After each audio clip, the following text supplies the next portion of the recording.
భారత్పై చైనా కవ్వింపు చర్యలకు పాల్పడుతుంది. China dragon country ఏది చేసినా కూడా దొంగ పనులు, దొంగ చర్యలు చేయటమే పనిగా పెట్టుకొని ఉంది. ఎందుకంటే బ్రహ్మపుత్ర నదిపై కూడా చైనా వచ్చేసి మరో సూపర్ డ్యామ్, అంటే గతంలో ఈ సూపర్ డ్యామ్ నిర్మించే ప్రయత్నాలు చేస్తున్నప్పటికీ కూడా మధ్యలో భారత్ దాన్ని ధీటుగా ఎదుర్కోవడంతో కొంత జాప్యం జరిగింది.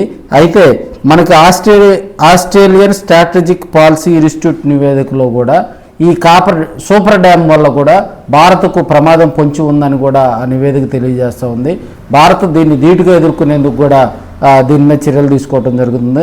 అరుణాచల్ ప్రదేశ్, అస్సాం ప్రాంతాలను ఒకేసారి, అంటే ఈ డ్యామ్ వల్ల ఏంటంటే మనకి బ్రహ్మపుత్ర నది అక్కడ ఆ పరిసర ప్రాంతాల్లో వంగి ప్రవహించడం వల్ల కూడా అక్కడ డ్యామ్ నిర్మించి మన మీద చైనా దాడులకు కూడా పూనుకునేందుకు కవ్వింపు చర్యలు అయితే పాల్పడుతూ ఉంది. అక్కడ డ్యామ్ నిర్మించడం వల్ల ఆ వాటర్ను కూడా ఒకేసారి గనక ఇండియాలో గనక వదిలినట్టయితే అరుణాచలం అదేవిధంగా అస్సాం కూడా కొంత వరదల్లో మునిగిపోయే ప్రమాదం ఉంది.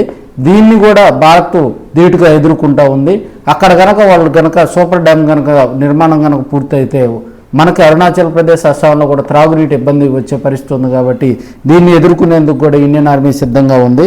దొరికినప్పుడల్లా కూడా భారత్ మీద చైనా విషం చిమ్మటం, కవ్వింపు చర్యలు పాల్పడటం, వాళ్ళకి డ్రాగన్ కంట్రీ అంటేనే దొంగ కంట్రీ, సో ఇలాంటి తప్పుడు ప్రచారాలు చేయటం, భారీ జల విద్యుత్ ప్రాజెక్టును కూడా అక్కడ తీసుకొచ్చేందుకు కూడా చైనా ప్రభుత్వం చర్యలు తీసుకుంటూ ఉంటుంది.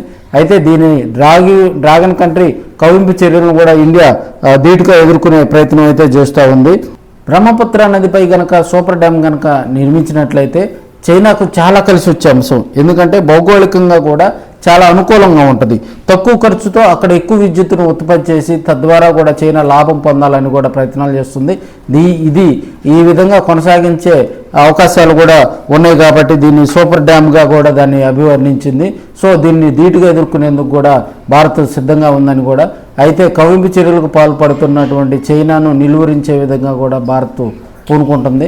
భారత్ కూడా ఈ రోజున్న పరిస్థితుల్లో భారత ఆర్మీ కూడా గట్టిగా చర్యలు తీసుకునే ప్రయత్నాలు అయితే చేస్తుంది.